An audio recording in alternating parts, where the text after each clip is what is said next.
hopefully in 2. Just a few words about how this is going to work. I don't know how many of you were here last year after our dairy exhibit. This is sort of like neighbors sitting around chewing the fat, telling everybody stories. In this case, it's about the literary and artistic history of our little town. I'm Richard Schlesinger, by the way. I'm on the board of the Historical Society, and damn proud to be moderating this discussion. That was easy. Thank you all. Have a good night. We're incredibly informal, this again being Cornwall. So we'll have a few sort of opening things just to set the stage, and then I'm just going to go around and ask some people some questions. Jeremy Brecker, who is wandering around, not aimlessly, but with a wireless mic, will come to you if you have a question. He may ask some questions. You may ask some questions. It's all, you know, up to us, and that's a good thing.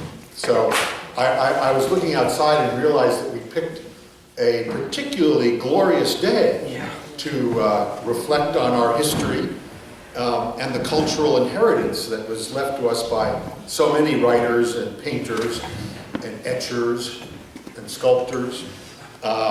So as you know, Lewis Gannett wrote in his book Cream Hill about October, and he said, "October is the time of year when this sober New England earth turns to wild melodrama." He wrote that no other place on earth can match this for sheer reckless extravagance of color, the maple-studded New England hillsides of October. They are as unpaintable as a sunset because no artist's imagination can approach the savage, lavish, exultant, and flaming glory of the sugar maples. I thought it was a lovely way to sort of set the scene for an October session. So it's days like today that may help explain why our little town, stuck here in the middle of nowhere, 20 minutes from anywhere, attracted the scope of talent that it has over the years. We're privileged, I think, really privileged to live in this environment and enjoy the legacy that's left to us by so many talented folks. So let's, for the next hour and a half, wallow in our inheritance, in our heritage, brag a bit about our unique history, and maybe anticipate future greatness. So we thought it might be a good idea to begin by having Jeremy talk just a little bit about how we became this mini Mecca for artists. Jeremy, I think you might be...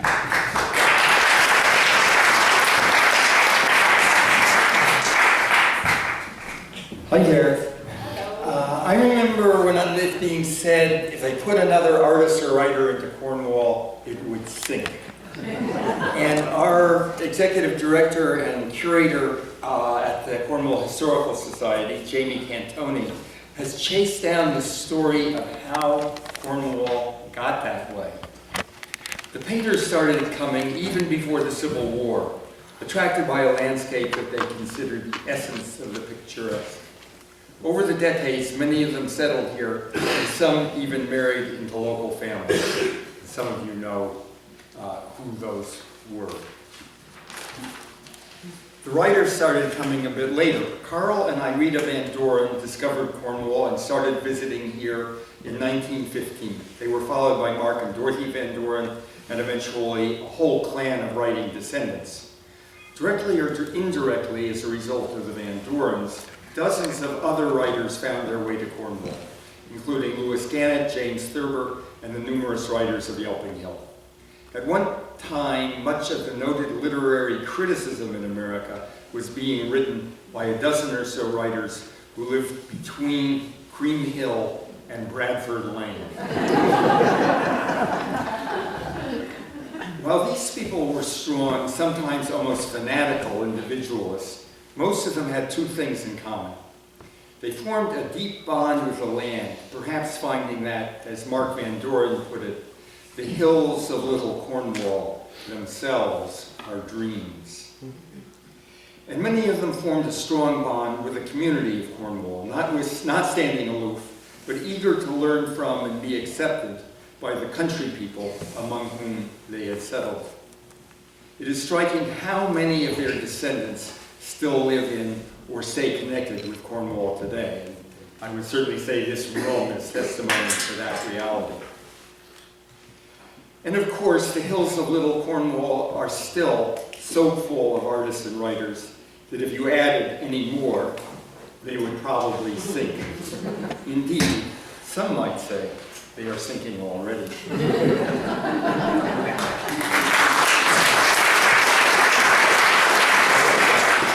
One of the things that interested me, let's start just sort of on a general note, is Jeremy and I have been talking about this over the last couple of weeks as we've been preparing for this. It's like, I don't know, what do you folks think? What is it about this place that has attracted the breadth of talent?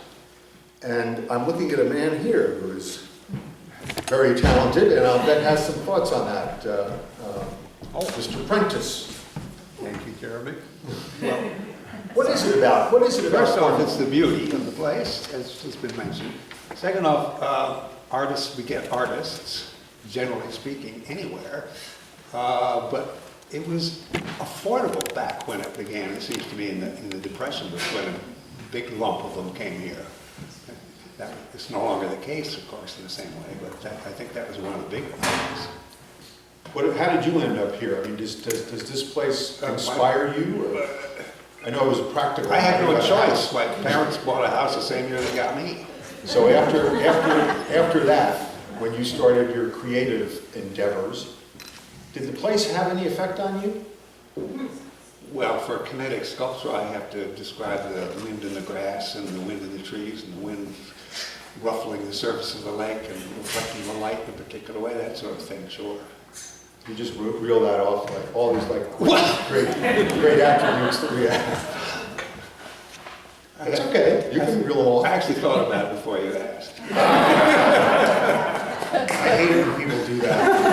Thanks, Tim. It strikes me the Van Dorens.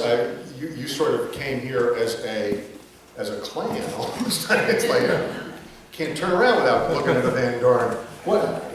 Just from your family's point of view, was it just a family thing, or was there something about the place? Well, say for those of you who don't, this is Adam I'm Van sorry. Doren. Pleasure. Nice And to if anyone see you. can't hear, just wait. Can you hear this? Yes. Well, I wrote down a couple of notes, and I'll follow up on that. Just a funny thing that came to mind when you mentioned the number of Van Dorens. There's a quote that Dorothy Parker once said, the writer for the New Yorker, in the 30s or something. She said, "When I have trouble falling asleep, I count the Van Dorens." Well, it's interesting, and I was thinking a little bit about this before today. My grandfather and his 4 brothers, they were all born in a very small town in Illinois, Hope, Illinois. There was Hope, Faith, and Charity. Faith and Charity had gone by the 1890s, and all 5 brothers went to the University of Illinois. Some of them stayed on the farm, but 2 of them, Carl and Mark, went to New York to study English at Columbia as graduate students.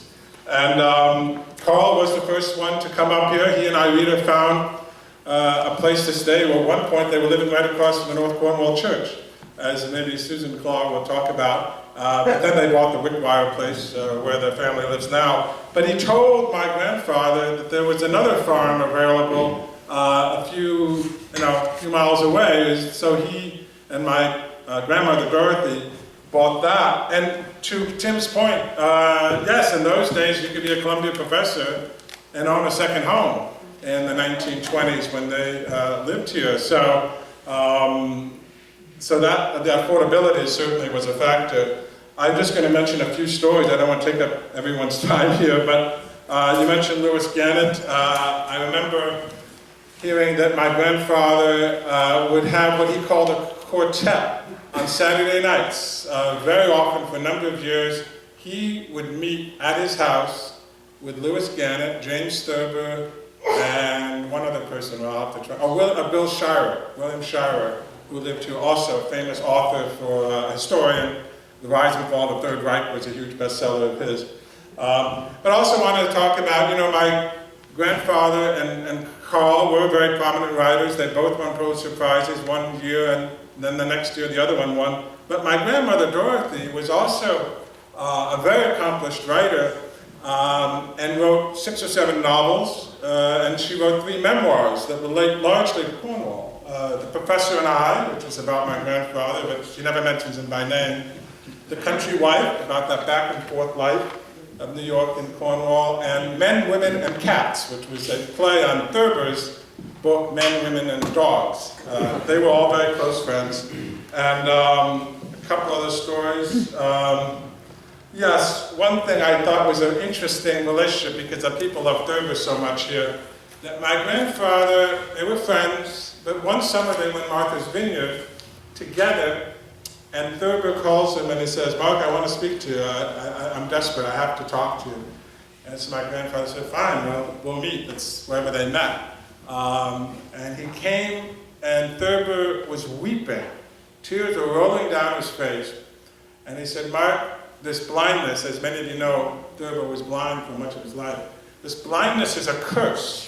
I've written about all the awful things about people and made fun of people in my writings. And this is a curse. I've been blinded as a result." And my grandfather said he had to think fast. And he thought, how do I save this poor person? And he said, "Well, Jim, you know, what you do is you bring out the worst in people because you're talking about them in the opposite. You're a satirist. You're doing this to actually expose the goodness of people by their opposites." Thurber said it changed his life. In fact, it saved his life.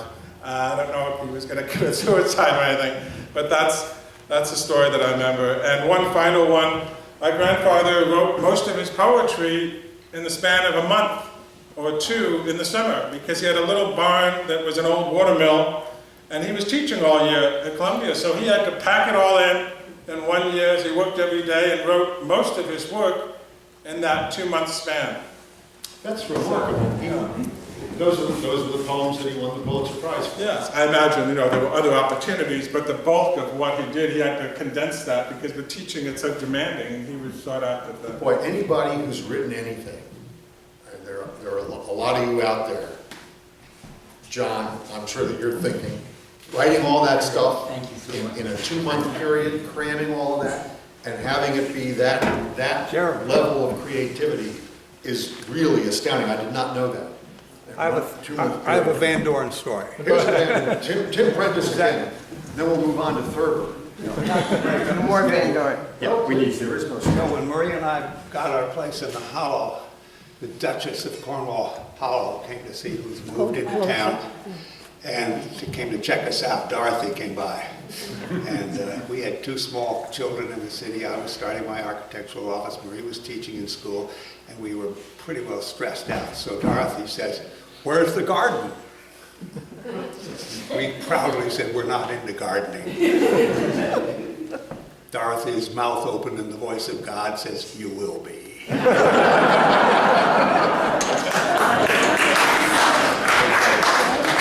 Not really get into it, they'll come to our house and say, "Where's the garden?" Susan Claw is another member of the Van Doren. Oh, here he goes. A little show and tell here. Oh, boy. So I am Adam's second cousin.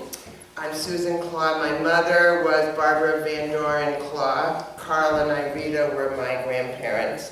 I never really knew Grandpa Carl. He died when I was like 2, and they'd been separated for many years. But I knew my grandmother really well, and Uncle Mark and Aunt Dot. Adam's grandparents were like my alternative, my substitute grandparents. I knew them very well. We were very interested as the Historical Society was doing this exhibit this year, to find out through all of Jeremy's research and other people's that I knew that Grandma and Grandpa had been like the first summer people here in Cornwall, but I didn't know that they had sort of been like the hub, that all of the, like magnets, and all these other writers and artists followed. My grandparents did rent the house when they first got here in 1915, 1916, across from the church. And the story in our family is, I don't know if this is true, I don't know if this is urban legend or rural legend, but my sisters and I all heard this story, was that one Sunday, my mother's older sister, she's the youngest, were out playing cards naked on the front porch as everybody is coming to church. So my grandparents decided maybe we better move. Anyway, I wanted to talk a little bit about my mother. So many of you know Barbara Claw. Many of you know that she was a Van Doren. You know, you can't look around but see Van Dorens. I don't know how many of you knew that she, by the time she was 21, she had written 4 books. And here's my show and tell. We have 4 books. The first one was called One Summer, which she wrote when she was 15 years old. One was called One Winter, which she wrote when she was 17 years old. And then there was a pony named Nubbin, written when she was 19. And Joan and Michael, which is sort of like a romance, I think written when she was 21. Now, she used a pseudonym. And she was deeply in love with horses, and there's a lot of horses in these books. So her pseudonym was Martin Gale. So for those of you who don't know much about horses, a martingale is a piece that keeps a horse from throwing its head too far backwards so that it might hit the rider. So her name, she didn't want to have her work published, talked about, recognized just on the strength of the Van Doren name. So, but all of the books were illustrated by Margie Bevins, my aunt, her sister, and Margie did use her name. So all of these books were by Martin Gale and Margaret Van Doren. And the other day, we were looking this summer for copies of my mother's books. My grandsons were there, so now we're talking 4 generations hanging out and doing the same things in this house in Cornwall, in this town in Cornwall. And we were looking for extra copies of my mother's books to read to my grandsons. And we just found one, we couldn't find them all. And suddenly my husband discovered this trove of my mother's books. But in this house that was my grandparents', wall-to-wall bookcases built in, the books are vaguely alphabetized. So all of my mother's books have been alphabetized under Martin Gale. And the G's were like way down at the bottom behind this big spinning wheel, and none of us had seen them. So we find this trove of her books, and they're all like inscribed and dedicated, and they're dedicated. Mom and Margie have dedicated them to my grandmother. They've dedicated books to my grandmother's longtime partner, Wendell Wilkie, who was her partner for many, many years. There's books dedicated to each other. It was a very interesting find. But the thing I wanted to say about One Summer is, here she's 15, it's very autobiographical. She doesn't call it Cornwall, it's clearly Cornwall. She calls it Water Sports Day. She calls it camping at Dean's Ravine. She has ponies. They go to horse shows. They go to Utzler's, it's not called Utzler's, but they go to the town to get ice cream cones. So it was they're very free. They practice their diving. Water Sports Day was much more competitive then than it is now. But it really was just, the thing that struck me was she was able to describe this wonderful summer, one summer, and we loved reading it when we were 7 and 8 and 9 because it was so familiar. And then now I'm looking at that and I'm thinking how she was able to, for her 4 daughters, she really, the late 20s and the late 50s, life here, at least the way they created it, was very much the same. Things hadn't changed very much. We had horses. We did Water Sports Day. We went camping at Dean's Ravine. We were kind of like free-range children, not watched too closely. And I was just that sense of time and, you know, lack of kind of this outdoors. Her books reflect what you were saying about this total love of the countryside and of Cornwall and the outdoors and horses. So anyway, don't forget Martingale.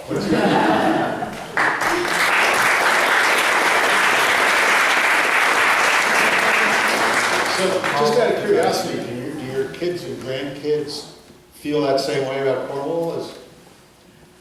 No, and the reason they don't, and this reflects the change, my mother she grew up spending all of her summers here. We grew up spending all of our summers here. We went to private school in New York, we come up right after Memorial Day, we stayed till Labor Day. Our children grew up, we all worked. We did not have summers off, so we would come for a week or for 2 weeks. And our grandchildren come for a week or for 2 weeks. But in those third and fourth generations, they love the family and they love this family house we have, but they didn't have the opportunity to sort of park themselves here for so much time. You got any writers in your family? Yes, my sister Margie is writing. She wrote her first book. It was published here. She spoke about divorce last week. She's writing a novel now. Kids or grandkids? Lots of kids and I don't know if any of them are going to be writers, doctors, whatever. You can wait. We could probably spend the entire afternoon talking about the Van Dorns, but maybe we won't. Let's people move on to the Thurber area. And I'm going to ask Lisa to get ready because one of the great things which I discovered doing research on this is that Lisa Lansing Smont is a character in one of Thurber's books, one of his stories. He wrote a book called Lanterns and Lances, and he wrote a story called The Darlings at the Top of the Stairs, where he muses on the dangers that await parents from their painfully direct and unsparing children at the top of the stairs. And one of the children he writes about is Lisa Lansing. Stand up, please. It seems, here she is. This is all participatory. It seems that Lisa's mother asked you to thank Mrs. Thurber for some peas that the Thurbers had given to your family. And maybe you'd read for us Thurber's version of what that thank you said about peas and your mother, Mrs. Thurber, and finally, nature. I better start at the beginning of the paragraph.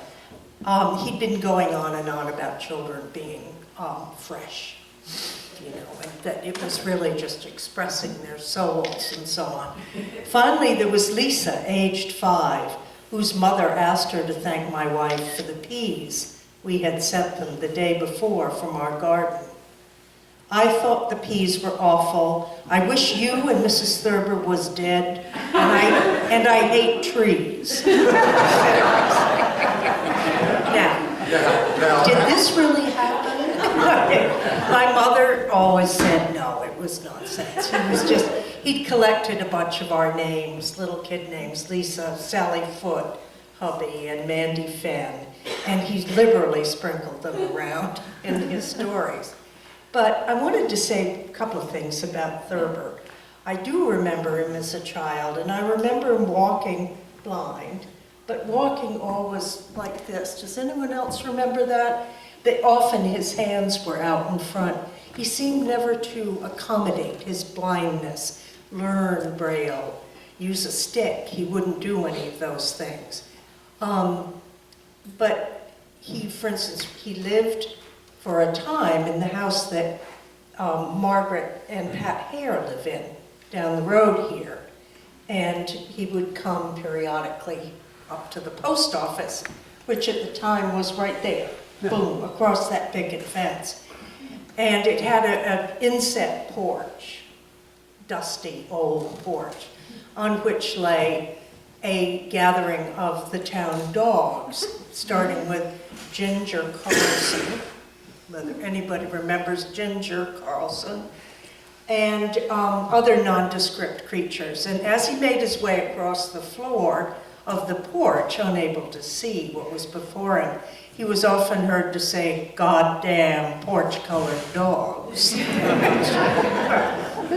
But there's a poignant side to all this too, and I think that Adam's story about Martha's Vineyard probably points to some of this too. He and my parents, Helen and Jim and my parents were good friends. And Jim had known my mother for must have been 10, 15 years before a time when they were sitting on the railing of my mother's house over on School Street, and that the evening sun was coming across up the valley. And that was a light that Jim could see in. Apparently flat light makes it easier to see for people with his type of blindness.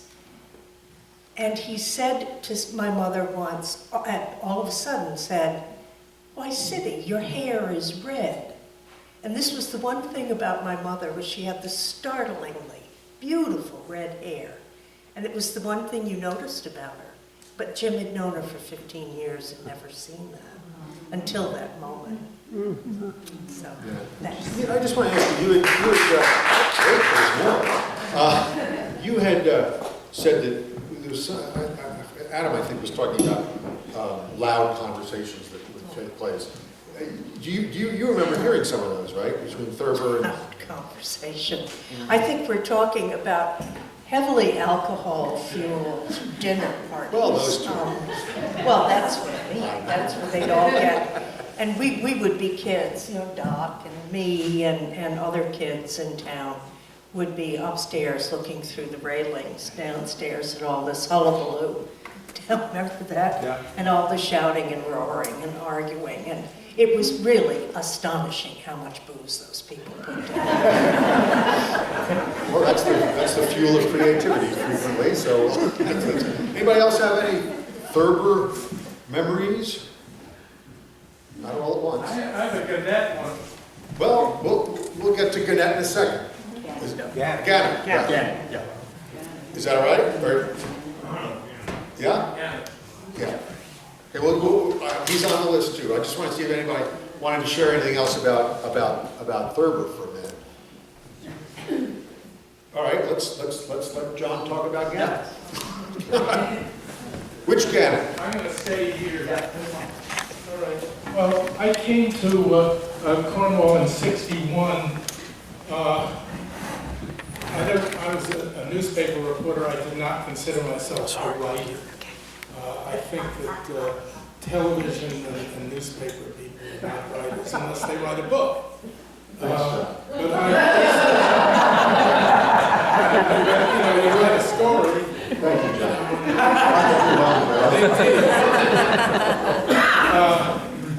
Anyway, I sort of escaped Old Lyme, which was an art colony that my grandfather was a distinguished member of, but I didn't like Old Lyme. I could have had land there. It was a snooty place, just the opposite of Cornwall.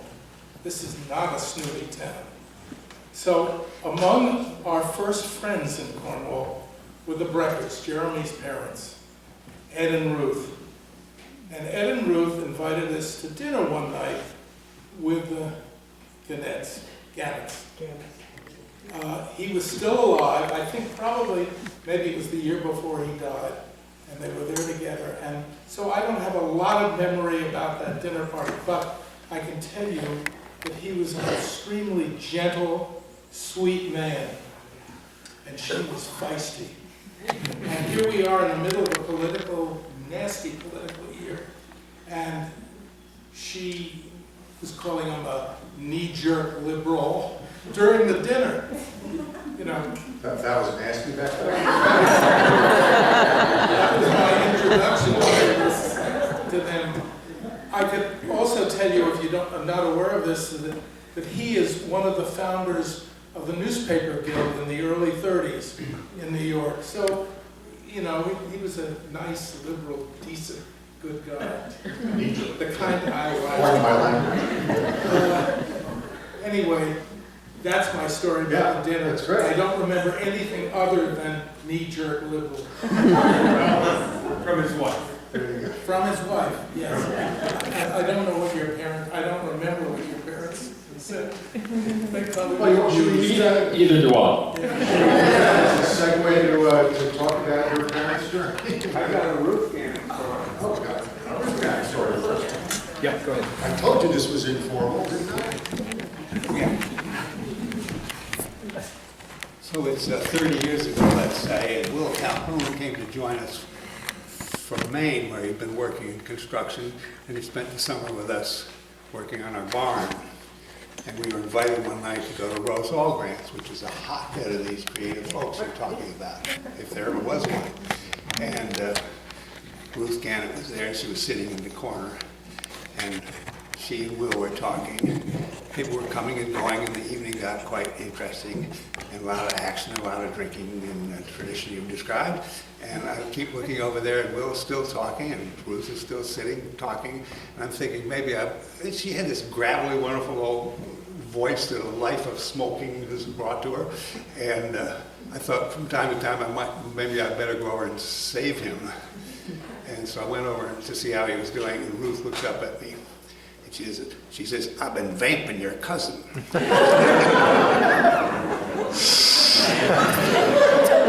And I think I almost have him vamped. Oh, man. That's tough to come back It's a great story. I want to say a word about Ed Grecker, so that his name came up.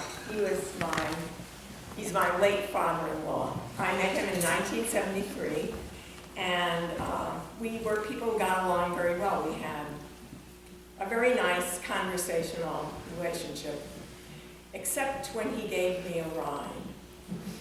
I was a New Yorker, I didn't have a car. So if I needed to go somewhere, Ed would often be the person who was ferrying me. And we would get into his car, and he would light a cigarette. He smoked constantly. And unlike other smokers that I know, he did not inhale, so that the cigarette smoke was not purified by his lips. It would just come out in the car. And I was a person who had just given up smoking after a huge struggle. And so for me, this was like really, really terrible. And then we would get in the car and our nice relationship would completely disappear. He would be utterly silent. And so we would sit there in this cloud of cigarette smoke. And I would think, what have I done? I didn't realize that I upset him. After about 4 rides, I realized that he was muttering to himself.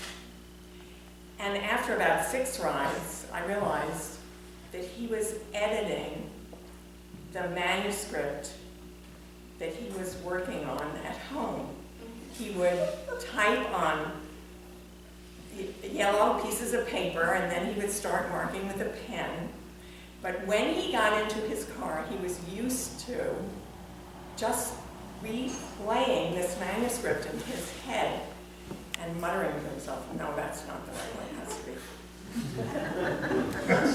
Pick up any pointers while you're doing that? I've never known another writer who did that, actually.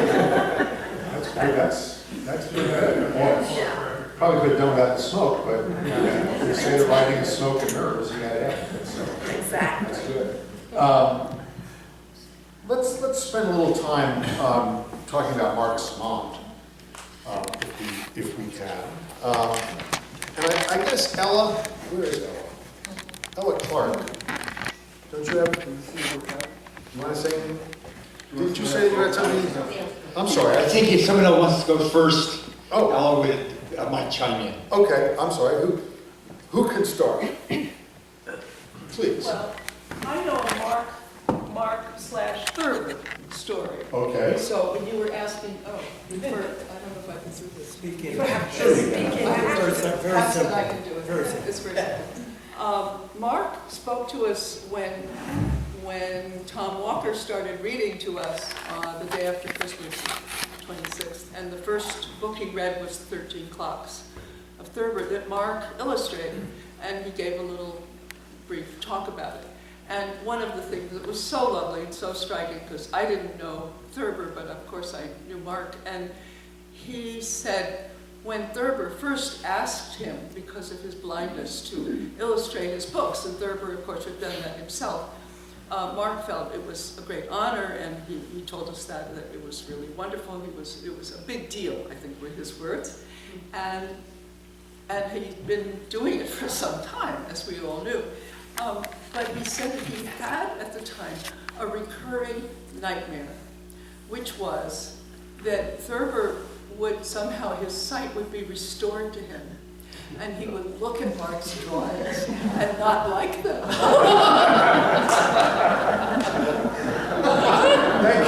Thank you very much. I will only chime in a story that I was told by my parents, I believe after they came from an occasion at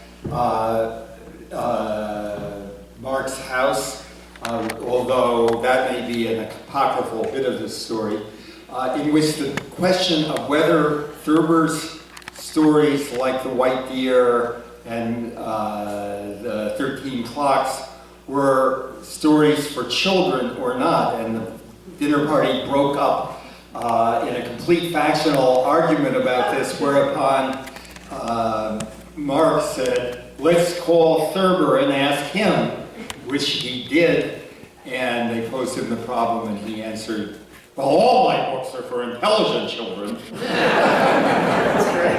I want to go to Jerry, because Jerry has a great story to tell about dealing with Mark, and he's got a visual aid to go with it. I don't have any writers in my family, but Pat and I have lived here in Cornwall. I think we're the only married couple that probably have never lived anywhere else except Cornwall for over 80 years.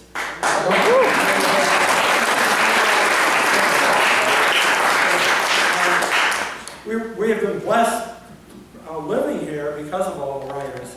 But to get on with a story about Mark,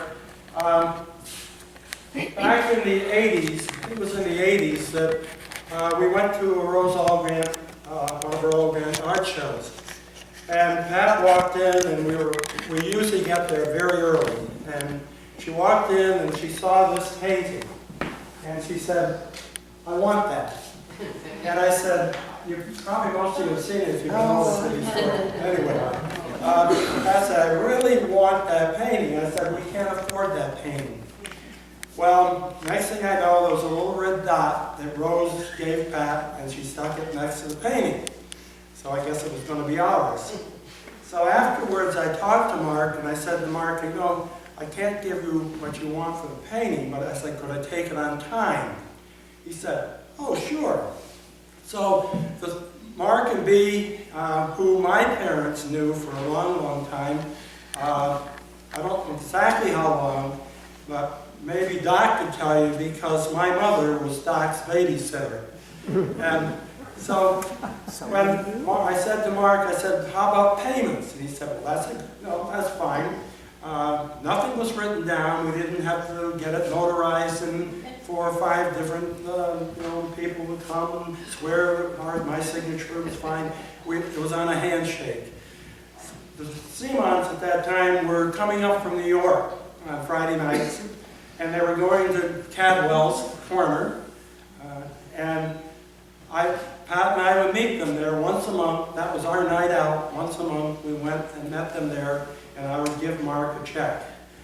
I don't know how many months it took. I think it took a long, long time.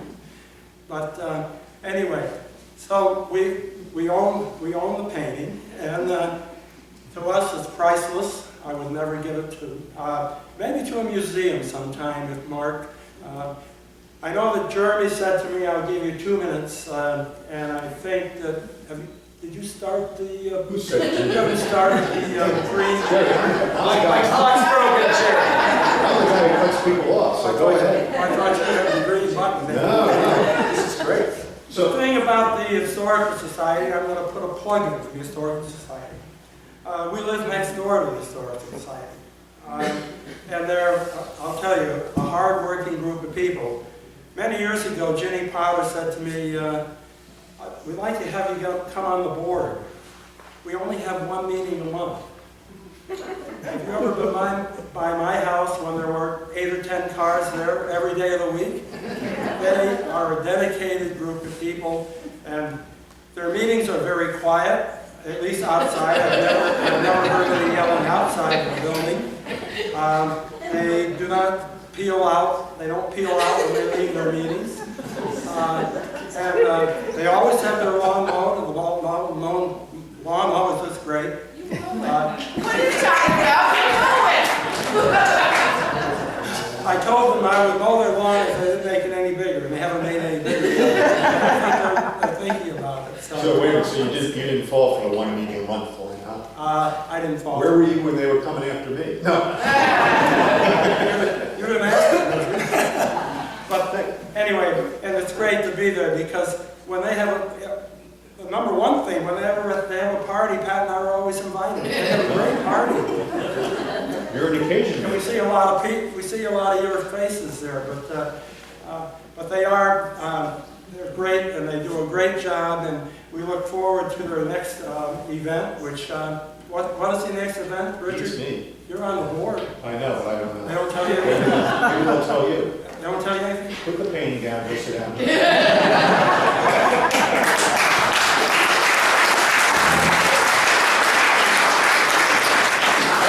I love the way of doing business here. You just sort of shake hands. Let me just add one note that Mark Simons, he first came here in the Depression and was kind of penniless here, and a few years later he wrote his first book, and it's dedicated to the people of Cornwall who took him in. Yes, ma'am. I'm Susan Fox, Susan Gay Fox. And when I was little, we lived down on River Road, and one of our neighbors was Francis Scott Bradford, who was a muralist. And he had 2 apprentices. One was Robert McCloskey of Make Way for Ducklings fame, of course, and the other was Mark Simon. They were both young, very young, and they were slavies for Brad. And my parents became friends with them, and we used to visit back and forth a lot. And I remember one time in particular when we would go swimming up Guinea Brook. There was a pool up there. It was wonderful for swimming. And my sister Charlotte and I both had little red woolen bathing trunks, which is what we wore swimming. And we rolled them up in our towels, and we tucked them under our arms, and we proceeded up the path along the brook with Mark. And meanwhile, Mark was telling us a story about Marmaduke. Marmaduke was a little man about this high with a long gray beard and blue and white polka-dotted swimming trunks with a tie around them, a rope tie. And he had a pipe, which he usually smoked upside down to keep the rain out, until he discovered that he could put a mushroom in it, and that worked also. And this was all very fun, and by the time we got to the swimming place, we realized Charlotte had dropped her swimming trunks out of her towel. Mark picked up the swimming trunks and said, "I just happened to find them in time. Marmaduke was about to trade them for his blue and white polka dotted ones."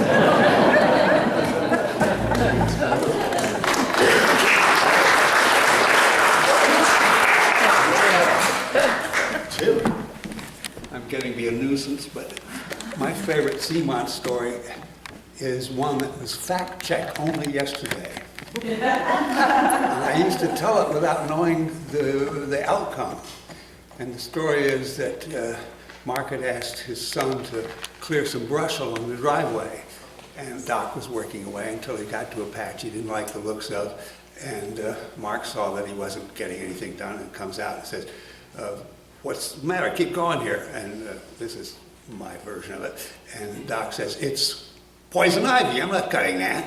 I'm not going near it. Mark said, it's not poison ivy. Doc said, yes, it is. Mark said, it's not, grabbed up a big batch of it and put it in his mouth. And I always thought that was a terrific story. And then they would say, so what happened? And according to Doc yesterday, he didn't actually swallow it, but he had a lot of poison ivy on his face for a while. In his mouth. That's fun. Yeah, man. Not another poison ivy story. I remember an occasion when Mark's sly sense of humor must have carried the day. He was at my parents' house for drinks. We had, or they had, very quiet parties compared to some of the parties that I've heard described. And he was telling about a time when he was interviewed on the radio. And the man who interviewed him said to him, "Oh, Mr. Simant, how do you like living in the country? I hear you like living out there in the country." He said, "I like it fine because I can pile up bills at the local store and they won't come out." Somebody in telling some of these stories mentioned Rose Allgrand. It occurs to me we should probably say a little something about Rose Allgrand, who I think is sort of probably sort of a metaphor for what we're talking about, because she recognized the breadth of talent here and started the show. And when I was looking into the Thurber part, I read a dedication to the book that the story about Lisa is in. And it's dedicated to Rose Allgrand, who he says is a lady with a lantern who lights the pathways of all of us lucky enough to live where she lives. This book is dedicated with love, wonder, and gratitude. It really makes you think, stop and think about what a contribution she made to the artistic heritage of this place. Does anybody remember her telling stories about her? Oh, excellent. I heard about the... Hold on to the microphone because... I had heard about the infamous Rose Allgrand art show, and I said, well, how do I get into that show? And the show was being hung, so they said, well, just go down there and talk to Rose. So I go down there, and Rose was about that tall, dripping wet, and she looks up at me, and she said, who is this big hunk of a man right here? Who are you? I said, well, I'm Jacobs, and I was wondering if I could hang something in the show. You bring it tomorrow, and I'll tell you if you can put it in the show. And she did allow me to put it in the show. Were you frightened? I was very respectful. And I've got a request from the audience that people identify themselves. Oh, sorry, yes. Please do. Please identify yourself. Hi, I'm Ellen Moon, and right out of college, my neighbor, Homer Page, who is a great photographer, said, oh, you should put something in the Rose Allgrand show.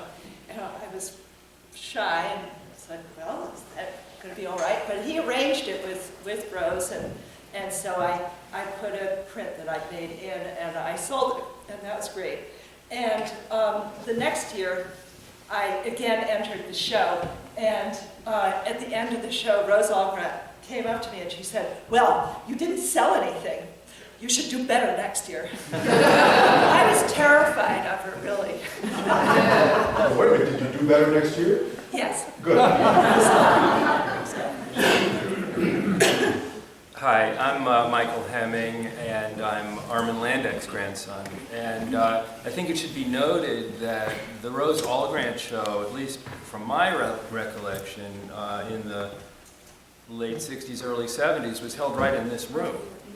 And it wasn't the way it is today, where each artist gets their own little space and they're let alone to hang. It was actually orchestrated by sort of the ruling lights of the day. So that would have been Armin, it would have been Mark, Bill Beecher, Gino Mangraviti. There were a number of them that sort of would get together and they would hang the show a lot like making an artwork. In other words, they would, think about what would look good next to what, and not all the same work of the artist was hung in one place. They really kind of did an installation. And I remember Ruth Gannett actually showed up at the last minute one year with these amazing drawings of plants. And everybody was just like, wow, like, how did you do those? When did you do those? Because previously, I think she'd been known more for the illustrational things and the buildings and the town stuff. And she just let loose. She said, well, I did them from seed catalogs over the winter. And your grandfather was in some of those early shows? Oh, absolutely. Yes. Yeah. Oh, yeah. He showed prints, drawings, paintings. And I also wanted to say that from my perspective as a young artist, not yet an architect, that Armin was a huge influence on children and young artists. He taught art at Brearley. He was very, very supportive of young people making art. And I remember he had this beautiful studio which had one room for painting, one room for prints, another room for photography, and the most fantastic, materials like oil pastels, beautiful French handmade paper, and it wasn't like, your normal school kid where you got some newsprint and a crayon. You got to work with the real stuff, and I think that made a huge difference in my life. And I think of Ruth Gannett in the same way. She had this attic filled with toys that, kids would come and visit her, and you'd get let loose in this attic. It was like a storybook of really wonderful things. And I'll just say one other thing, because by the time I arrived, a lot of the men were gone. Mark Van Doren had passed, but Dorothy was still around. And Dorothy was a pretty sharp wit. And I remember her coming over to the studio once and asking me what I was working on. And I was trying to learn engraving, which is a very tedious task. And I was working on this little small copper plate. And you had to make each line with a burin and carve it in there. And I explained all this to her, and she said, well, make no little things. She quoted that famous quote, like, think big. And I was like, okay. I'm 8. I was a little older than that, yeah.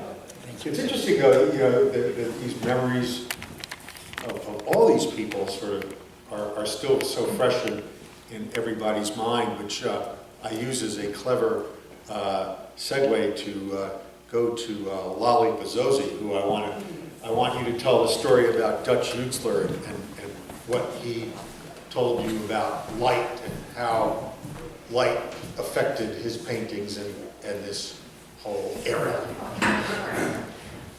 Okay, well, thank you to the Historical Society. Is this working, Jeremy? No. A little bit closer? Yeah. Hear me? Beautiful, yes. I enjoyed so much of it many, many times, because each time there were new memories, and yet it was fresh and alive each time I went. And I wanted to say one little thing about Mrs. Aldrin, if I may. Sure. That I loved when we're talking about light. I brought, my dad was elderly, and we brought his paintings to hang. And she just was so tender, the two of them. She had such a tender light in her eye, and they communicated so well.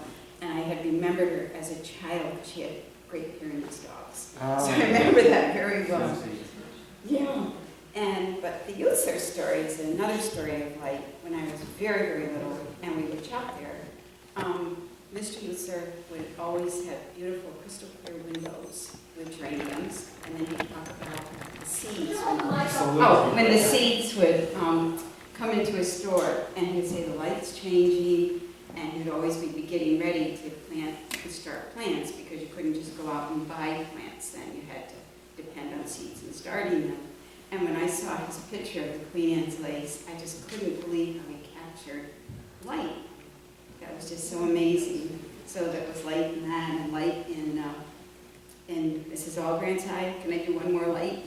Yeah, I just want to say parenthetically, Sure. there's a painting in the exhibit that Lolly and I were walking around the exhibit a couple of weeks ago, and there's a painting in the corner of those flowers with you can see the influence that the light had on his painting. It's really, I mean, it's quite astounding knowing that, you know, he had had this discussion with you. Probably when I was about 6. Oh, that's okay, you still remember. And how could I ever forget? You're Yeah. right. Yeah. Are you going to talk about Mr. Hare later, or should I just You can talk about whatever you Should want. I start? You can start. Okay. Okay. So this was a person I wanted to talk about too, was Montgomery Hare. When I was little, I always went to Sunday school and never missed a Mr. Hare class because he was a playwright as well as an artist. And he took us to New York at age 10 in 1956 or 58 to see Paul Newman in our town. And then 58 too, he made an adaptation of Archibald MacLeish's J.B. And there were 4 boys in my class. I was all of 12, and I was the only girl. So I had to be Job's wife. And he did such a brilliant thing to prepare us for life, because he loved the book of Job. And that adaptation, he wanted to, at first we were all, this is really a lot for a child to think you're going to have to face in life. But he made it that these things happen in life. And I'm always indebted to him because he had a way of taking a little class, and it was quite controversial at the time that he did this modern play, and he chose us to be actors in it. So that was a wonderful thing. Did you understand the meaning of it when you were young? I was very affected by the skin diseases and the line that stayed, because we read it thoroughly, let the animals teach us. So from age 12, that verse 12, and the wisdom that animals have, but just getting apart, all these things can happen to any one of us at any time, but to be able to do drama or dramatic play, which I do a lot with small children now, I think it was just such a gift to get. And you were how old at the time? I was 12. Wow. Had the lead role. I only had 1 line, so it was fun. Yeah. But it was profound, and it was wonderful. So I always think of Montgomery Hare when I saw it. Just walking around the Historical Society and seeing everyone's paintings and artwork and writings, it just brought back so many memories. And I'm looking at Adam because I was his nanny and child caregiver, so it goes way back. But I'll hand this to Jeremy. Right. I was in that same Sunday school class with Ollie. That's where we met. Yes. And I think we had some understanding that he injected in us or drew out in us, because I remember, if God is good, he is not God, which is kind of the key line from the MacLeish play. And I think as 12-year-olds, we were able to struggle with that, but I don't think we ever figured out the answer. We did. The light thing is Jeremy, he would work with us. He wanted to bring something out in us. It's just amazing to me, though. You know, I did not grow up in a town where you could sort of walk into a Pulitzer Prize winner's house or be in a play by an accomplished playwright, all this stuff. It must have been amazing to grow up here around all these people. I listen to these stories, and Lori, I want to talk to you about Bill Beecher in a minute. But Bill Beecher I did meet when I first moved here, and thought, wow, this guy's amazing. This was like my first week here. And I thought, well, this town is, this guy's representative of what's in this town. We made the right choice, and boy, did we make the right choice. I mean, I love hearing these stories about you growing up around all these people. So let's go to Lori, and I still want to get to Yelping Hill, of course. So Lori, keep it short. Okay. So Bill Beecher. Okay, Bill Beecher. One of the You don't have to do that. name, my dad got more. I know. Okay. One of the lucky things about me is that I was growing up in Cornwall Village. I'm a 4th generation, and then I was born in '63. So I wasn't a child that knew the children of these artists and writers, but I was a child that knew all of them around me because they were always around Cornwall. And I knew Dutch Uchler. I went into healthcare, so I knew him at the end of his life and got great stories from him. The same as Lolly had said, his appreciation for the light and garden. And I have a legacy garden that has plants from each person that I took care of in the town if they had a garden. So Rosa R. Grant was right, I have a garden. Bill was a character from day one. Anyone who knows him knows that Bill was Bill. And when I was 5 or 6, Bill was given the duty, I guess it was called, to wear a shiny badge and walk around the rummage sale and play cop. And he was going to stop anybody who was going to take anything at that rummage sale, and he took that job seriously. He wasn't a churchgoer, but he appreciated what the church was doing. And that's another weird thing about Bill, is he was an atheist. He was very clear that he was an atheist. And in some of his paintings, when I got to talk to him late in life, one of the paintings that I brought up was one that had a card, they had a deck of cards, and you would see often in some of his paintings a card, a playing card. And that playing card that I kept seeing was a Queen of Spades. And I said, Bill, what's the Queen of Spades about? And he says, well, you know I'm an atheist, I don't believe in any of that. But when I was in advertising, which is something a lot of the early artists were doing, were advertising and drawing for magazines, he would haunt a local bar that had high back leather seats and smoky and dirty, and they'd all get together after work, and a gypsy fortune teller would come around the tables to give you your fortune. And one night Bill said, all right, go ahead. And she told the fortune, and in the fortune she said, the Queen of Spades will hold significance for you. Bill said, nothing, that's just absurd. But he said, I went home and thought about it, and every once in a while I put that card in there just in case. The other thing about Bill was one of his paintings that he told me he thought should be in the Metropolitan Museum of Art was I think it's called The Boy Standing on the Shore, Tim. Very dark ocean, and this small little figure is down on the right-hand part of the shoreline. And I said, Bill, who is that? What's that person doing there? He says, I have no idea. I said, how do you have no idea? You did the painting. He said, I painted that little person out 3 times. And every time I woke up and went back to the painting, he was back in there again. And he said, I don't know who this person is, but he had to be in my painting. So that's the cool thing about him. He was able at the end of his life to really review a lot of the things he had gone through. And of course, if anyone knew Bill well, you knew he loved his wife, Lori.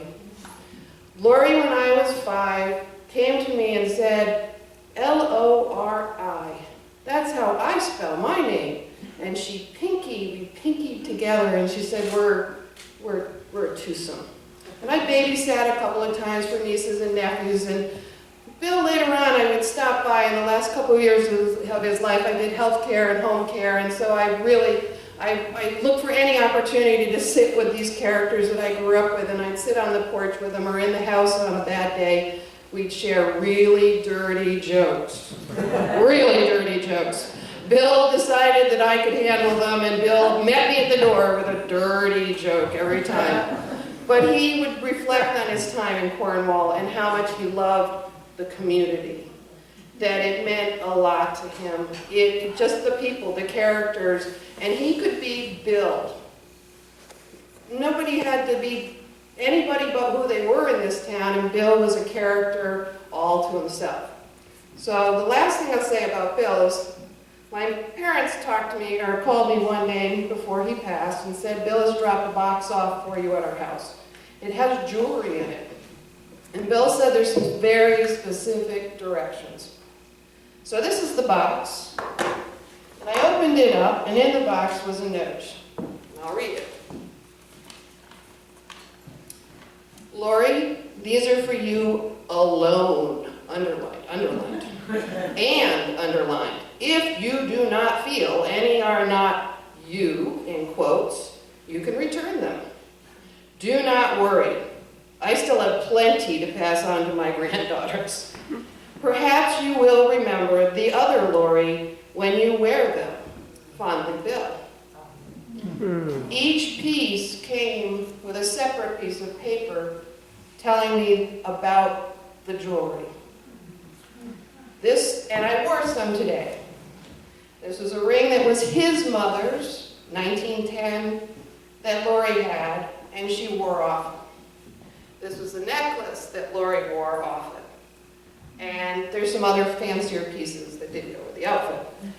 But what I found was interesting is Bill remained Bill. He was generous, He was loving, he was wonderful, but he came with directions sometimes. And you just had to work with Bill, and you found out he was an amazing man like many people around here. I worked for Monty Hare. I'm going to say one thing about Monty. Going back to his reflections in Sunday school, and we did a bomb shelter when we were kids, so Cornwall does some crazy things in their daycares and childcares. Monty, at the end of his life, had some very interesting quirks about him. He told me all the days of his theater groups. He had the actual traveling theater that he had used a tent that was designed by the nephew, I believe, of Franklin Lloyd Wright. And I said, where is the tent? And he said, I don't know, but he still had the plans, the blueprints, and he showed me the blueprints of this wonderful carnival circus tent that they would travel with down in the Carolinas, I believe, down in that area. And when he got older, he would paint. He would bring in a painting every day, and he would show May, his lovely wife, this is what he was working on. And every painting at that time started off being pretty nice. Pasture, sunset. Every time it came back, it got worse and worse. And the one painting I'll remember is, he asked me, do you have any photos of Aurora Borealis? I said, okay, and I gave it to him, and he had a seal on an iceberg floating with an Aurora Borealis. He brought it in May, and I said, Monty, that's so uplifting, that's wonderful. He said, I'm not done yet. The painting disappeared. The painting came back in 3 or 4 days, and all of a sudden there's a chunk out of the seal and some blood. I said, Monty, what happened to the seal? He said, I'm not done yet.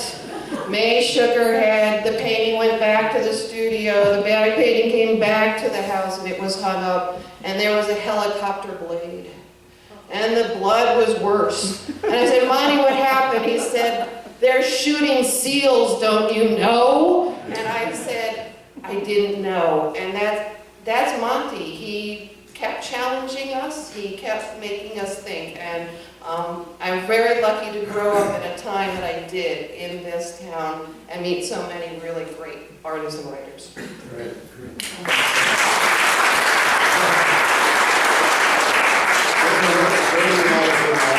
Inspiring. Just a quick Bill Beecher story. As Bill was getting in poor health, he would call me many mornings and say, could you come get me off the floor? And many times I'd pick him off the floor. And one of the times I went to him, he was really in bad shape. His feet were all swollen. He had fallen out of his bed, and he was sitting on the floor, and he couldn't move. And he said, could you just help me up? I have an aide coming later in the day. So I got him up, I swung him around, and he just said, let me just put my back against the chair. So he said, will you do me another favor? And I said, what's that, Bill? And he said, would you go down to Cornwall Bridge? They know what kind of cigarettes I buy across the bridge. And Richard Bramley knows the kind of vodka that I like. Bill, one thing I told you many years ago, I will do anything for you, but I will not go buy you booze and cigarettes. Oh, he said, please. And he sat there. I mean, he was a basket case. Shortly after that, actually, I think it was not long ago after that, he died. So I went to Cornwall Bridge, and I got a bottle of vodka, and a pack of cigarettes, and I brought him back. And he said, well, now I owe you for that. And I said, no, you don't owe me anything, Bill. So he was sitting there, and he said, could you get me a drink? I looked at him, and I said, what do you mean? He said, you know, a bottle. So I thought about it, and I went to the kitchen, I got a glass, I opened it, and I poured a glass of vodka, and I set it up behind him on a table. And I said, when your aide comes, I said, if you can have this, I said, that's fine with me, but I'm not going to give it to you.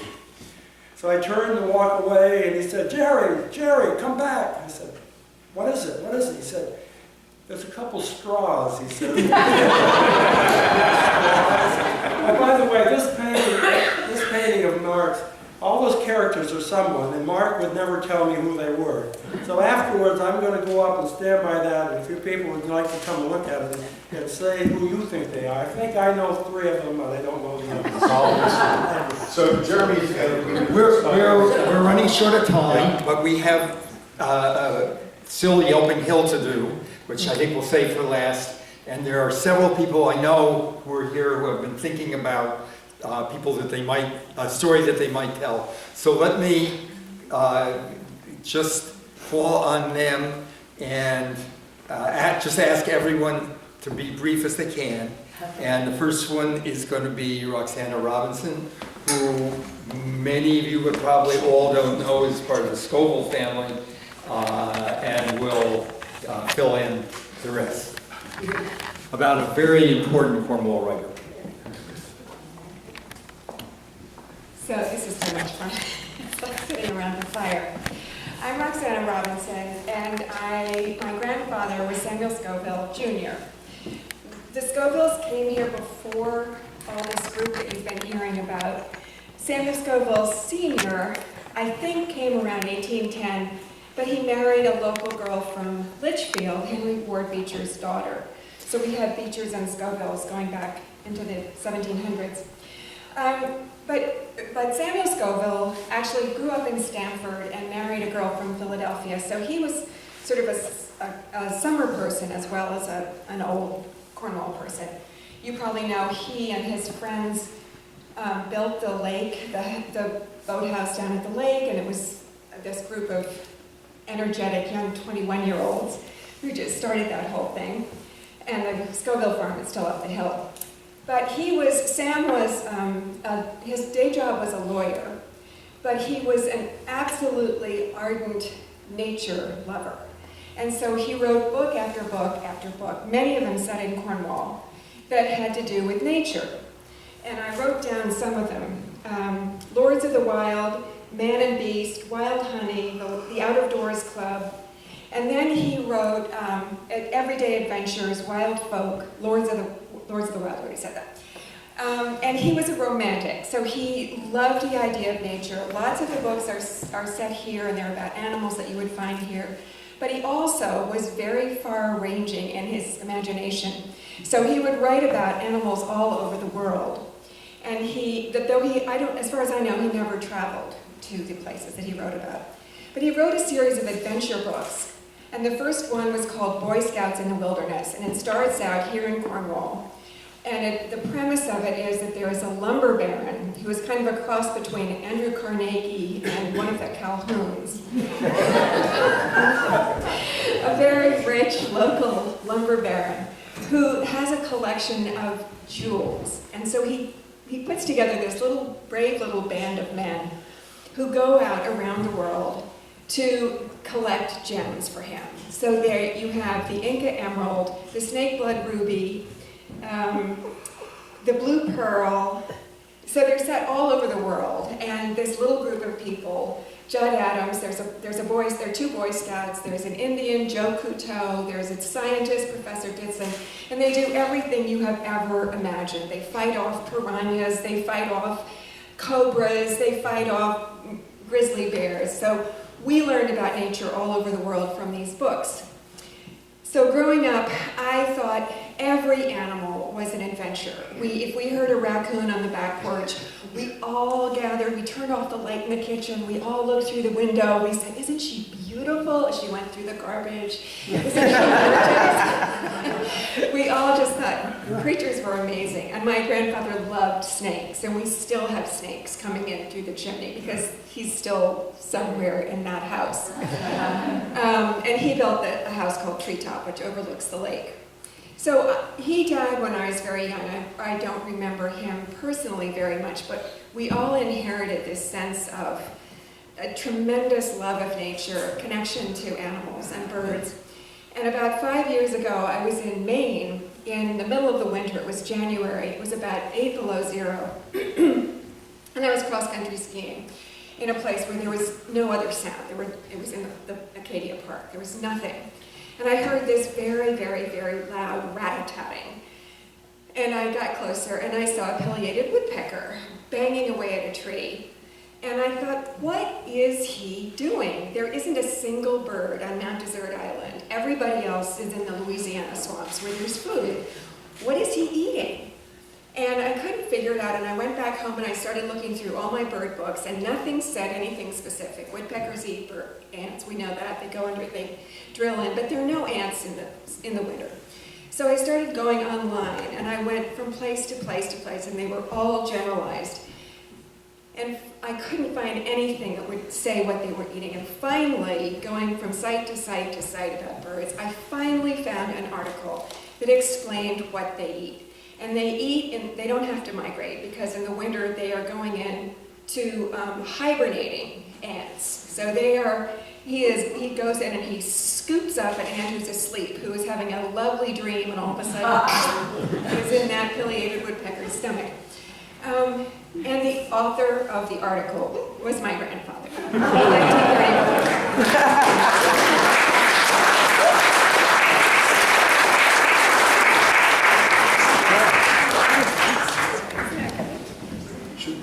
Ready to go. By the way, Ralph Gold and I got a copy of Boy Scouts in the Wilderness out of the library in Cornwall when we were 12 and read it and played that we were part of that story. And I'd like to ask Pat here to say, give an anecdote about, you can tell you who. Thank you. My father was coming here, and it was really nice to hear Lori and Lolly talk about it. It was really nice to hear Lori and Lolly talk about it. My name's Pat Hare, by the way. And when Jeremy asked me to do this, he talked about artists and people like that in Cornwall, and I really didn't feel I could do my father justice. So I wrote about one of his friends, which then I realized when I was done that this friend was actually an electrical engineer, but as you'll see, he was pretty creative. To understand this story, you should know that it's about the adults around me when I was between 6 and 12, right after World War II. I had a father who was a pacifist, who had as one of his good friends a man who was whatever the opposite of a pacifist is. For example, he occasionally played Russian roulette. My father bought our land in Popple Swamp Road in 1940. The first thing he did was to post the land with a poem. The poem said, anyone is welcome on the land, but if they did 1 square foot ill, they must beware the werewolf, who lived forever in the heart of the hill. If there's such a thing as a normal father in Cornwall, my father was not it. The second thing my father did after posting the land was to invite a werewolf to build a cabin on it. His name was George. The first thing George did was to steal a wife of my father's best friend.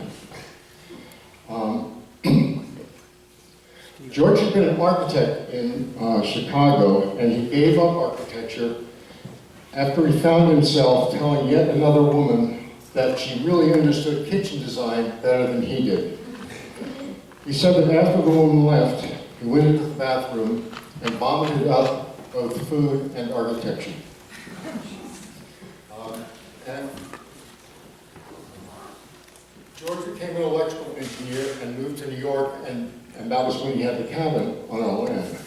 He had a painting of his own that featured a very dark old apple tree on a very dark green hill, and around the area under the apple tree were gravestones.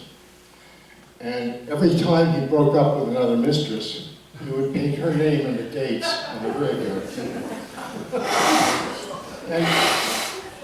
And he had a rifle that would shoot through a tank and 8 men standing behind it. Today that sounds questionable to me. Had they run clinical trials? Had they started with a tank and 1 man and moved up until the 9th man was unscathed, but 1 + 2 + 3 + 4 + 5, 6, 7, 8 men were dead, and 9 tanks? But I never asked those questions because I was really young, and also because of a hidden panel built into the wall of George's cabin. The panel was about 5 by 4 and swung down on hinges. George trusted me with the secret of the panel. It was a single finishing nail, in just the place the finishing nail should be in the molding, but you could use your fingernails to pull it out. And when you did, it opened up to a wall of rifles and pistols and ammo. And I think that's why I never questioned the story about the AK. Dinners with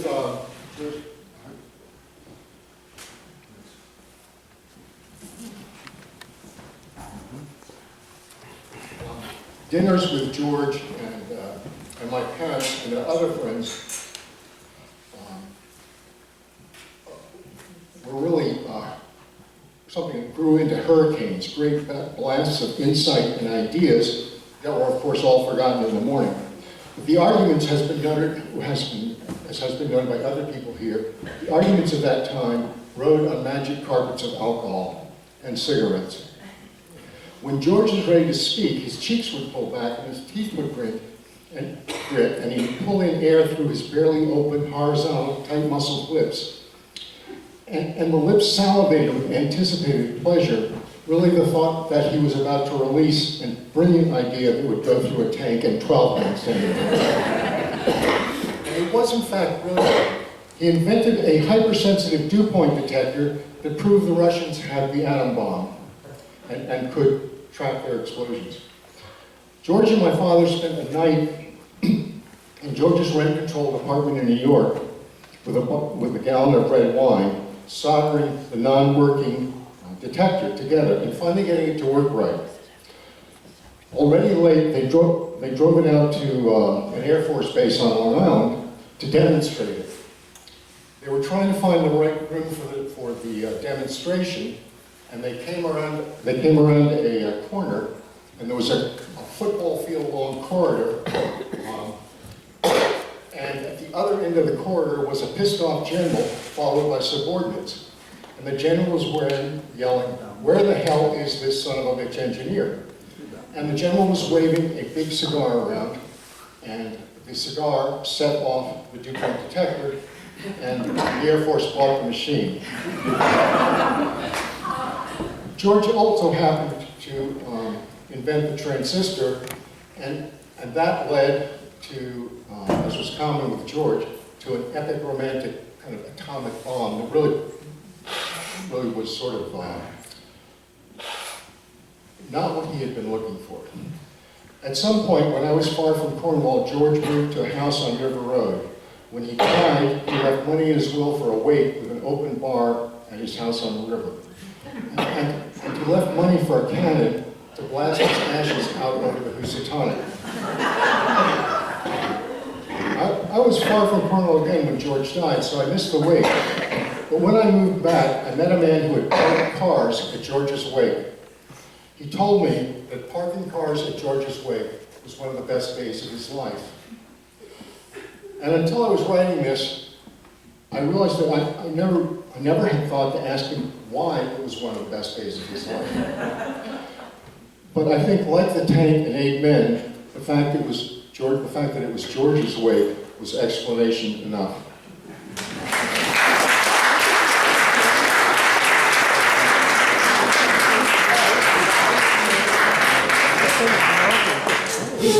Okay, we're getting down to the wire here.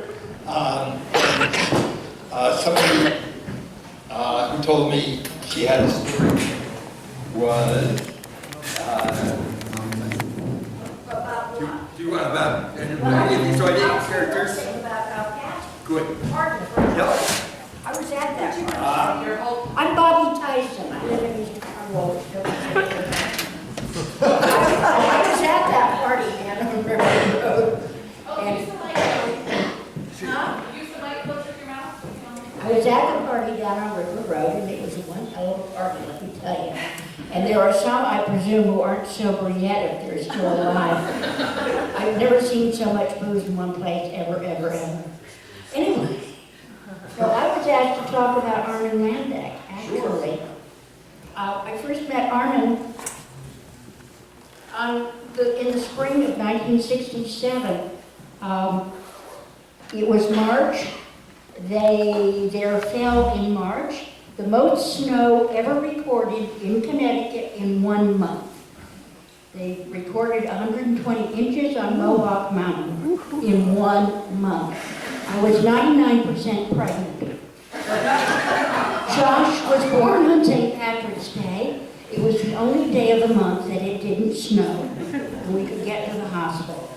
My husband then cracked up the family car, so there wasn't any way to get home from the hospital. I happen to remember that Armin had a Land Rover. So I thought, why not? I'll call him up and see if he'd like to come and rescue fair damsel and her bairn. Well, he was over the moon. Nobody had ever asked him to do anything so wonderful with his Land Rover before. So he went over to Sharon Hospital, collected the two of us, drove home at about 5 miles an hour, and regaled me with stories all the way. He always had a very soft spot for Josh after that. Anyway, one of the stories was of walking over the hill to my house to get milk for his children.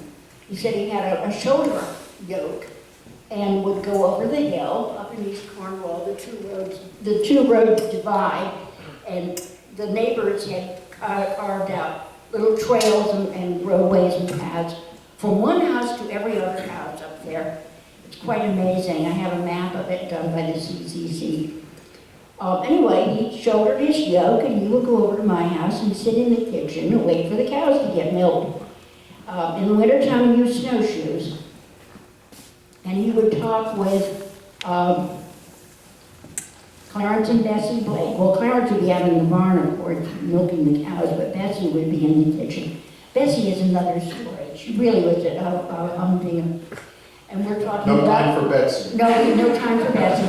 So we'll get back to Armin. Armin told me many stories, but one of them was that during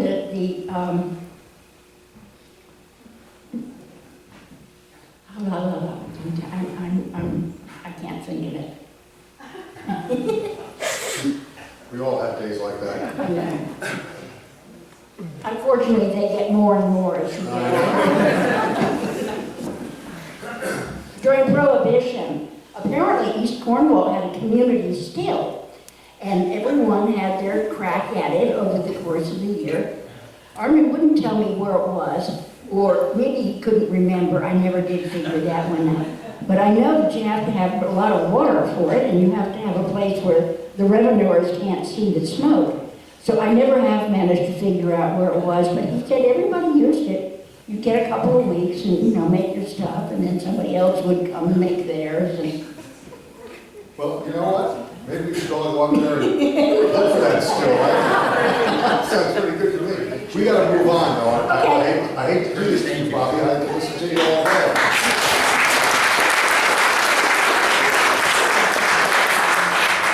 When the Yelpers first came to Yelping Hill in 1922, they were rumored to be a return of the Swami of Queen Holiday. And here's the word about the Swami from Ella. Thank you, Jeremy. It turns out that intentional communities are not only reserved for Yelpers and dark entry people, but in 1907, the Swami of Vedanta created an ashram on Upper Town Street. And he was apparently a very forceful and commanding preacher, preached the Vedanta. Microphone. Sorry. Thank you, Susan, for telling me to look. Vedanta believes in the impersonality and universality of supreme truth, the divinity of the soul, and it sees God in man and all created things. Materialism is shunned. Believers practice compassion, service to man, and worldwide religious tolerance, which we could use a little of these days. Some locals were very suspicious of the Swami. Indeed, when asked about the Swami's ashram, one of them said, "Oh, you mean that black man and all them whores?" The Swami was from Calcutta.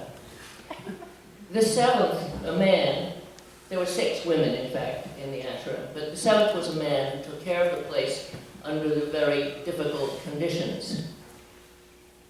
The place also had guests, and one of them who came was an undercover press woman.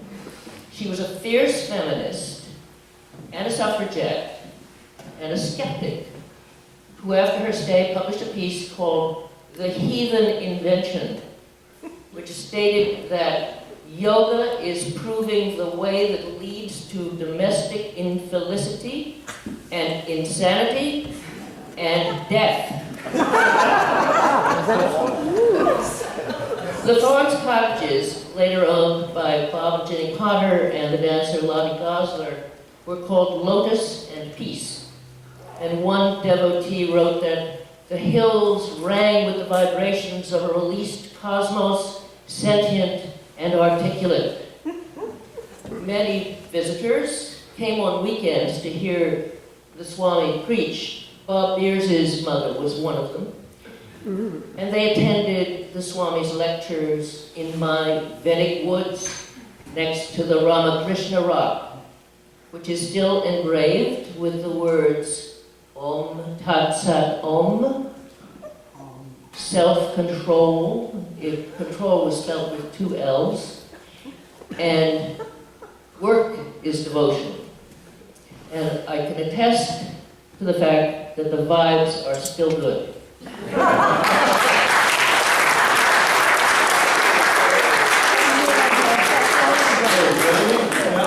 How about 8 minutes on Yelping Hill? No, I think we can't be able to do it less than that. Huh? We can't leave without saying something about Yelping Hill. Just do a little smattering, and to start off, my brother Earl Brecker, who is where? He's right there. Here, right here. Right in front of you.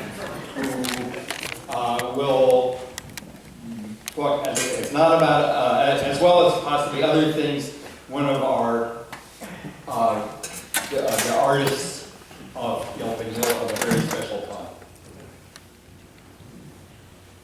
This will take about 3 minutes. And I've written it out, because that'll take less time. Right? The boy who built a house for Beowulf, and the woman who was the boss of Yelping Hill, and America's first professional female architect. Yeah. The lady architect, Ruth Adams, had been a founding member of the Yelping Hill Association. The association's property, 424 acres purchased in North Cornwall in 5 parcels, most of it from the Scovels, had been scouted out in 1919 by Henry Canby. And Canby's family and 3 others, and Ruth Adams, the unmarried daughter of a Yale College professor, incorporated Yelping Hill in 1922 and started building. Ruth was tiny, a woman scarcely 5 feet tall, but for all of her life, despite her diminutive stature, was so commanding, so determined, and so strong-willed, she would be a commanding presence at any time in any company. Ruth would never marry. She would never have to learn to kowtow to a man, which had been just as well because Ruth's chosen profession was designing and building houses, and in 1922, architecture had been an all-male business. Nonetheless, the patriarchs of Yelping Hill at that time, Henry Canby, Mason Trowbridge, Henry Noble McCracken, and Lee Dodd, had assigned Ruth Adams carte blanche to design and oversee the construction of all the association's original buildings, their own sumptuous summer cottages, and the community center called the Barn. And just because she built the place during the decades to follow, Ruth would remain the boss. Although the association's males might complain and kibitz, Ruth would wear the pants. Ruth named her Yelping Hill home the Cliff House because the half-timbered English cottage beetled atop a 20-foot escarpment overlooking the forest treetops below, and a fenced enclosure where Ruth kept her wild-eyed stallion Beowulf, a tall chestnut who in his youth was nearly as defiant, fierce as Ruth had been herself when she'd been young. When Ruth Adams had been a child, the American West had still been adventurous and wild, but Professor Adams, her father, had begun sending his daughter backpacking, camping, but chiefly horseback riding for long summers in Utah, Colorado, and Wyoming, as soon as she'd been able. Because of that experience and because of her love of camping, adventuring, and writing, when I first met Ruth Adams, the woman I called Miss Adams, although by then Ruth had been elderly, she still was a dedicated equestrian. Ruth loved to ride, and having learned to ride when Teddy Roosevelt was still in the White House, Ruth, when I knew her at Yelping Hill, had still dressed like a Rooseveltian rough rider, a diminutive in high-polished boots, masculine riding trousers, a billowy military-style blouse, and a solar topee. The horse was still Beowulf, but an elderly Beowulf. Both Ruth and her horse needed help, and in the early morning ride during the summer was a facet of Ruth's routine for my family. We knew the routine, for my family had come to know the routine well, because we shared a telephone party line with Ruth and Bert Blake, the Yelping Hills caretaker. In fair weather, Ruth telephoned Bert at 5 o'clock a.m. to saddle up and help her mount Beowulf, and when Ruth would ring up, our telephone would ring as well. Because Ruth was so tiny, getting up and into the saddle required she stand first on a mounting block, and then that Bert, no longer a young man himself, bent and grasped and then lifted and boosted Ruth's ample rear end up onto stage 2, and then on top of, and then up onto the summit. Beowulf, nearly as ancient as his namesake, was so swayed back that when Ruth is the saddle at last, straddling him, a leg on either side, she looked ever so much like a clothes peg that had been fastened uncomfortably on her top, on the top of the satin armchair. I had gotten to know Ruth at about this time. Well, she and her horse were old. I was 16. Beowulf's pasture below the cliff house had become difficult for Ruth to lead the horse down to.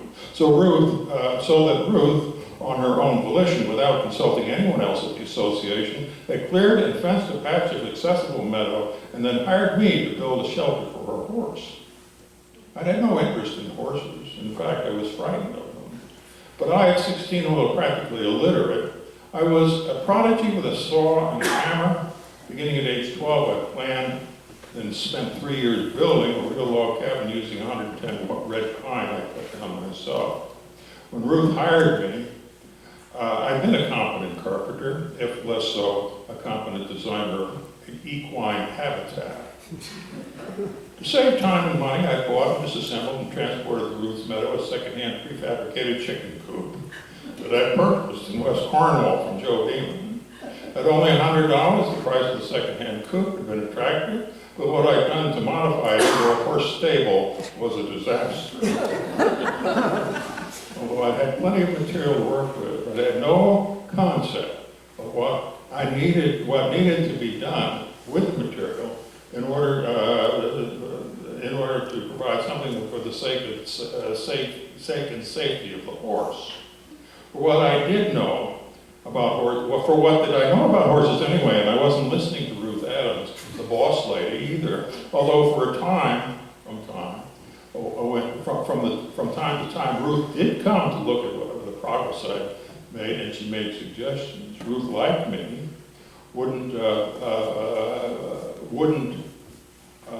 The fact that Ruth liked me wouldn't stop her from asking for her money back later. What by the end of August I'd managed to erect in the far corner of Beowulf's enclosure in no way could accommodate Beowulf, nor had the alternative use still existed, was it any longer suitable for chickens. The entrance was so low, the horse the size of Beowulf could not enter. To keep the building from falling down, I overbraced the entrance. This construction would never fall down. A Shetland pony could have easily entered, but for Ruth's old horse to have managed it would have been with knees bent. And then, once inside, there wouldn't have been room enough for Beowulf to lie down or turn around. He'd have been sort of permanently crouched down, and if he attempted to lie down and turn around or back up, the structure's foundation, built roughly from fieldstone, then encroached the lobe down on living space. The poor creature would have cut himself and reacting by rearing or falling over, his stable doubtless would have collapsed and buried him. Having built a roof and cashed my check, it had only remained for my parents to repay Ruth her money and to work out with her how to salvage my ego without taking down what I built. Beowulf, cautious and suspicious by nature, had more sense than to try to shelter in what I built for him, and my building would remain standing and unusable for decades after.